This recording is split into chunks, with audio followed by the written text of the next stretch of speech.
Constitutional silver dollars versus commemorative $1 coins. Who wins? Let's talk about it.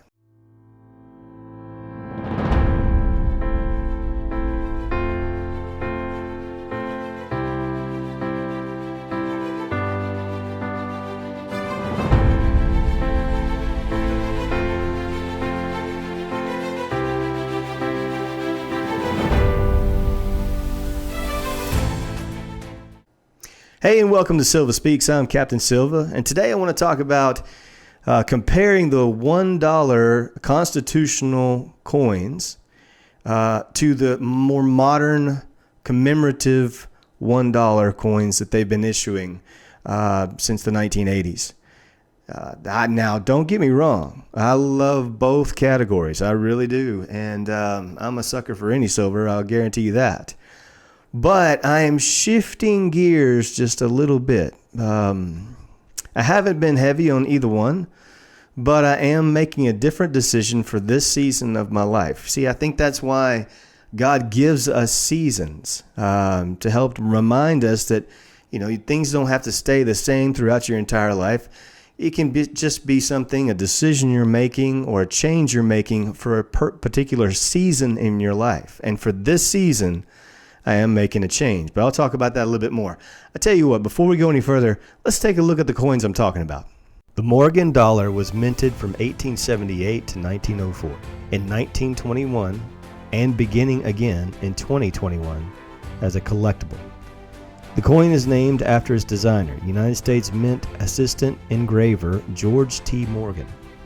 The obverse depicts a profile portrait representing liberty, modeled by Anna Willis Williams, while the reverse depicts an eagle with wings outstretched.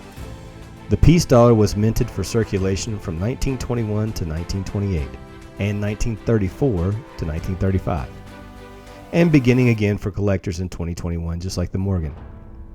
Designed by Anthony D. Francisi, the coin was the result of a competition to find designs emblematic of peace. Its obverse represents the head and neck of the goddess Liberty in profile, and the reverse depicts a bald eagle at rest clutching an olive branch, with the legend Peace. When originally produced, these coins contained 0.7734 troy ounces of pure silver. Today, most collectors calculate the average amount of wear for constitutional silver around 7.5%, giving it an actualized average weight of 0.71544 troy ounces of pure silver. Modern silver bullion commemorative coins from the United States Mint were first issued in 1982, with the first $1 silver coins available starting in 1983. Each of these coins features 90% silver content and are roughly the size and weight of the Morgan silver dollar and the peace silver dollars. The U.S. Mint silver commemorative coins are produced to celebrate and remember notable people, events, institutions, and places that have contributed to the cultural landscape of the nation. Commemoratives are struck with designs that reflect the subject they honor and are produced in limited mintages with limited availability. The U.S. Mint issues them under the congressional authority, and modern commemoratives are not intended for general circulation. Like bullion coins, they have a nominal face value that pales in comparison to their melt and numismatic value. Now, when it comes to the Morgan and peace dollars, I like them because of the history behind them. I really have never been much of a numismatic guy. I do see myself now, as I'm getting a little bit older, starting to get more interested in certain collections. And I tell you what, I really like the coins. Any silver that's got a pirate ship on it, whoo, that pushes my buttons right there. But so there are some categories and some collections that I find a little interest in. Maybe pick one every once in a while for that. But I don't buy coins or bullion for, well, I guess bullion wouldn't have it, but I don't buy coins for numismatic value. No, it's nothing against anybody that does. Don't, and my hat's off to you. There's a whole lot of research and study that goes into that. And you have to retain a lot of that information, I'm sure, when you go to a coin show or something and looking for the next thing that you're wanting to add to your collection. But that's just not me. I'm more of a stacker, I guess, for a lack of a better term. And I like weight. So as much as I look at those old Morgan dollars and those peace dollars, and I get to looking at the dates like, 1884 and the 1922 peace dollar, and I see the wear on it. See, I don't even look for coins that are dollars that are in good shape. I'm perfectly fine with the culls. I like a little bit of smoothness to it. I like a little dirt and grit on it because it shows me the history of those coins, and I get to thinking about how many different ways those coins have been spent and how many different people has had those coins go in and out of their hands, and maybe somebody carried one of them as a lucky coin in their pocket every day of their life for a while. I don't know, but it's that nostalgic feeling for me, thinking about how things were in our country years ago, and things were good then, and then there were some tough things back then too. And this country's always done that. It's gone through some good times and it's gone through some tough times. But you know what? We're still standing. And so is the Statue of Liberty. And so is July 4th. That sucker's still on the calendar. So with everything we've been through, and we've got a lot of changes to make ourselves better, I'm still proud of us as a nation, that we're still here. And at least we're still trying to figure it out and work towards unity, being United States again. And I believe that may be happening. But I digress. That's part of what I think about whenever I see those old coins. But as much as I appreciate that part of the coins, of the dollars, the Morgans and the peace dollars, I'm shifting, and I am choosing to put more effort into stacking the commemoratives. And it's because of the weight value. And it's not just that. Now, I went back 6 months, what I did.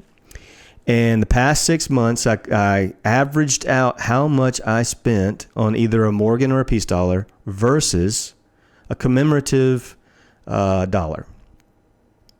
The Morgans and pieces, they turned out to be $30.71. The commemorative dollars, on average, turned out to be $27.95. Now, remember, they're both 90% silver. And the commemoratives don't have near as much wear because those were coins that were not meant necessarily for circulation. They weren't in circulation. They were coins that were made to kind of fund certain projects. They were just that, commemorative. They were coins that were made that were intended to be given as gifts or kept as collectibles. And so they didn't get a whole lot of wear. And you can tell by the images I showed earlier that they're in a lot better shape than the old Morgan and peace dollars. So that means they retain more of their weight, and they're costing me less. And in this season of my life, that's what I'm going for. Now, if I come across an old silver dollar and it just calls my name somehow, I might pick it up. Yeah. I'm not saying I'm completely opposed to the idea until summer. But am I going to stack them? No. I would rather fill a complete tube of the commemorative coins than a tube of Morgans or pieces or a collection of both. But hey, that's why I'm talking to you about it, because that's just me. That's my season, that's my choice, and that's where I'm going. That's the cool thing about stacking silver. Always keep in mind, it's your stack, not somebody else's. You don't have to do it like somebody else does it or think that you're missing out. Just think about what's most important to you. Think about the reasons that you're stacking or collecting. And make sure you focus on your goals. Set goals for those, for the whole effort of stacking silver and collecting silver. Then, for that matter, the same thing goes for life. If we don't have goals in our life, we don't know where we're going. It's important to have direction, intentional direction. And we're the ones that make those intentions.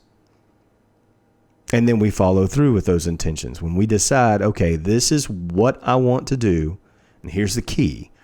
This is why I want to do it. I think there's a lot of people out there that's just running around doing the same thing every day, and they really don't have much of a meaning to their life. They don't have much of a purpose to a particular day.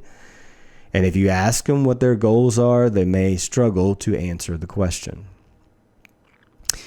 I believe it's important for us to know why, not to just be doing, but to know why we're doing what we're doing, no matter what it is. So I would encourage you with that in life, but I would also encourage you that with, if you happen to be a silver bug like myself. So that kind of concludes this episode, and I certainly appreciate you watching and tuning in. I've been blessed by so many people on here already, even after just 2 videos. And so I appreciate your support. I appreciate your encouragement. And I want to tell you, it's been fun so far, and I'm looking forward to a lot more. Keep the faith, run the race. God bless, and we'll see you next time.